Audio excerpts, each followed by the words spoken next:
একটা অদ্ভুত ধরনের পোকা পুষে ফেলেছিল। প্রতিদিন সে ওটাকে হাতে তুলে আদর করত, যেন ওটা তার সবচেয়ে কাছের বন্ধু। একদিন তার বান্ধবী নেহা তাকে এক গ্লাস পানি দিল, কিন্তু সেই পোকাটা গ্লাসটা ফেলে দিয়ে সোজা নেহার হাতে উঠে গেল। তারপর সে নেহার ত্বক ফাটিয়ে রক্ত খেতে শুরু করলো। তবে ভাগ্য ভালো ছিল, কারণ সেই পোকা শুধু তারই ক্ষতি করতো না, যারা তার মালিকের মতো তার যত্ন নিত।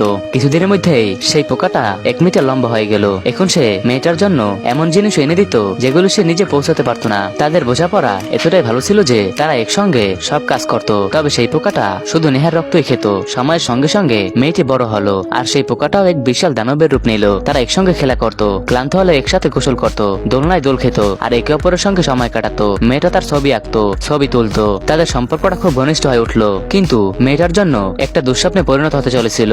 একদিন হঠাৎ তার হাতে তীব্র ব্যথা অনুভব হলো। তখন সে বুঝতে পারলো যে আর রক্ত দেওয়া তার পক্ষে সম্ভব না। পরদিন সকালে সে পোকাটার জন্য খাবার বানালো, কিন্তু পোকাটা তখন এতটাই ক্ষুধার্ত ছিল যে রেগে সব খাবার ফেলে দিল। তারপর হঠাৎ সে দরজা খুলে দিল, আর তার মতো আর অনেক পোকাকে ঘরে ঢুকিয়ে নিল। মেয়েটা যখন শব্দ শুনে দৌড়ে এলো, তখন দেখলো পোকাগুলো পুরো ঘর ভাঙচুর করছে। ভয় তার পা কাঁপতে লাগলো। সে পালাতে গেল, কিন্তু তখন সে পোকাগুলোর মাঝে পড়ে গেল। তারপর ঝাঁকে ঝাঁকে পোকা তার উপর ঝাঁপিয়ে পড়লো, আর তার শরীরের রক্ত চুষে নিল।